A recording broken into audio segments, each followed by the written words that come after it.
Hi guys, Tammy here from Formflex Compound. I'm just hopping on today. Number one, my algorithms are down, so if you'd share this out, I'd appreciate it. But I wanted to show you this mold before it got too late. These are from Amazon, and it's this set and this. And all of these are $11.99, I believe, right, Yep. Amber? And I was just going to show it to you. Oh, no, the there's square some, one right here goes with the this eggs. one, okay. Yep, the eggs. This is the other one. Yeah, these ones right here. Sorry, so it's all these right here. I haven't even made them. I got them yesterday, and I just made a few. Actually, I got it late yesterday afternoon. And as I was doing it and it came out, I'm like, gosh, that's a really cool mold. So that's something that you might be interested in. Look at these little itty bitty bunnies. The bunny ears are really cute. I haven't, like I said, I haven't done all of them. I just wanted to try them before I recommended them. And you can see how teeny these are. These are just adorable. But they came out pretty easy. Yeah, they correct? came out super easy. Super, super easy. That's why I was going to show you. And then there's also this one. Haven't done that one either. But just in case you're looking for a really fun Easter mold, this might be something you want to consider. Amber will put the link in the comments. And then the other one that I got was this one, the egg one. And then this has some peeps in it and some other little rabbits. And my thought with this one is I wanted to create something different. Excuse the foam has always got stuff on it.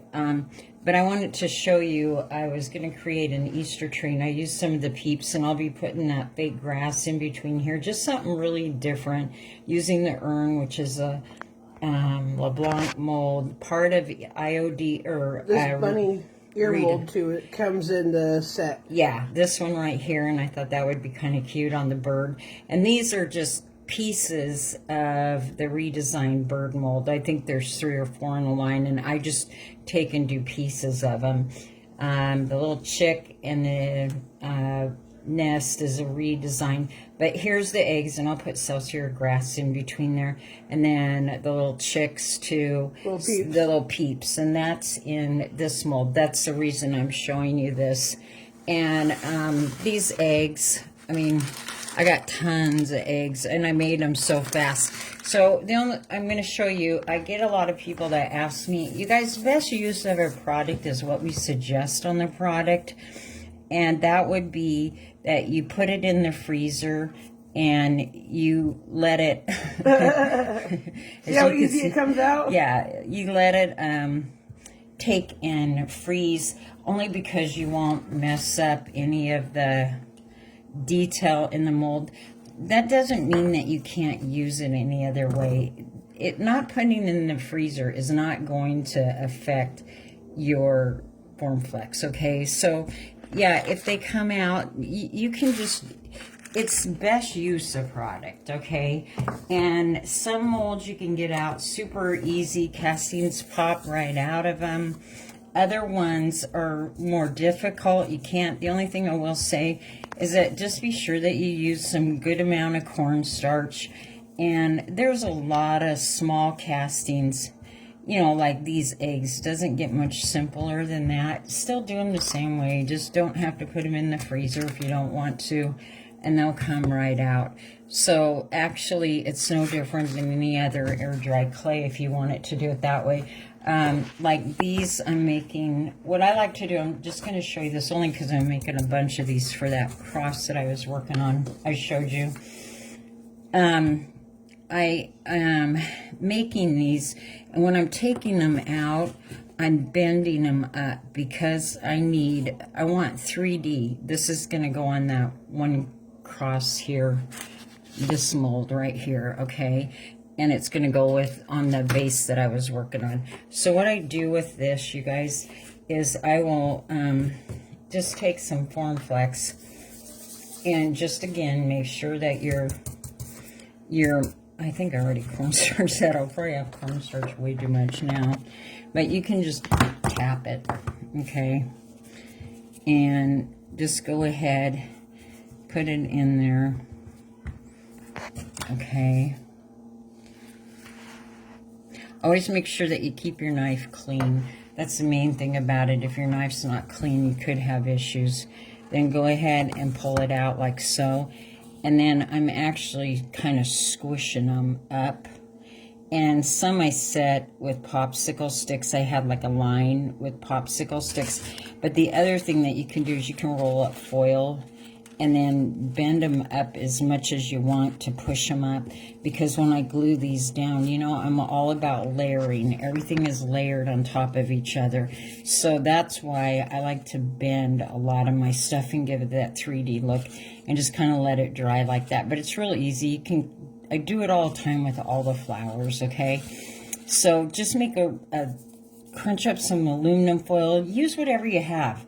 A pill bottle. I've set them on anything. Like yesterday, Candles. Anything. I couldn't find it. So I couldn't find anything. So I just had some popsicle sticks sitting there. And I just, these right here are from Brett's birthday, and I was desperate, so I stuck them inside there and pushed them down. Yeah, so anyway, anything that you can find will work. Then the last thing, I'm just going to give you a laugh. I mean, have you ever worked on something and then you went to bed and you're like, oh my God, who messed with it while I was asleep? And last night I was working on this. Honestly, it didn't take as long as I thought it would. And I woke up this morning, I was like, oh my gosh, what happened to its eyeballs? It looks like an alien, but maybe it will still work. I'm working on a bunny. This is done with Formflex. I don't know if you guys know that you can sculpture with it if you want. I made the ears, and I just took wire and some tape, and then I put foil on them and made the ears out of wire. Then what I used for this, I've used this a lot, I've showed this a lot, is the coffee pod, okay? And then I cut a piece of cardboard and stuck some foil in it. And then this right here was just a Easter egg, okay, turned the wrong way. And he's gonna have a neck on him, probably another coffee pot or something. But I think these, I should have thought this through, whether I wanted to poke a hole or I want to cut these, put them on the outside. But anyway, my top hat's a little bit off, but hey, it's going to work. I'm going to make it work. But when I woke up this morning, I thought, oh my goodness, what happened to his eyeballs? He needs some really good sized eyes so that they're kind of protruded. And he had I had a bump on his head to make him look more like a rabbit, but I want him to be dapper. So anyway, that's what I was sharing with you. I don't know if you've never tried sculpturing. It's pretty fun. I haven't done a whole lot of it. I'd love to take a class in it. I've done some, but nothing, spectacular. And it does dry, doesn't crack. It's easy to work with. I worked with both kinds, air dry, and then I've also worked with Formflex. And it just is as smooth can be if you know how to use it with some water and a little bit of cornstarch, and you can smooth it right out. So anyway, that's all I have to share with you. Be sure that if you are interested in any of these, Amber will put the link. They're from Amazon. Just wanted to share it with you. They're cute molds, especially if you're looking for something for Easter. And we're actually, once again, it's Easter, and so we're doing my grandson's class, and that was the reason we thought that this would be a good project for them with some of the eggs and that. So be sure that you take a look at it. And these eggs, I'm not kidding, this mold is definitely worth the money, because I think you can make such a cute Easter egg tree. Not even, you don't want to have to do it, but just make a tree. So that's all I have. Please, if you know anybody that might enjoy this video, share it. It doesn't cost anything. And I don't know, I really need the help. Like I said, my algorithms are just not there. So anyway, thank you so much for watching.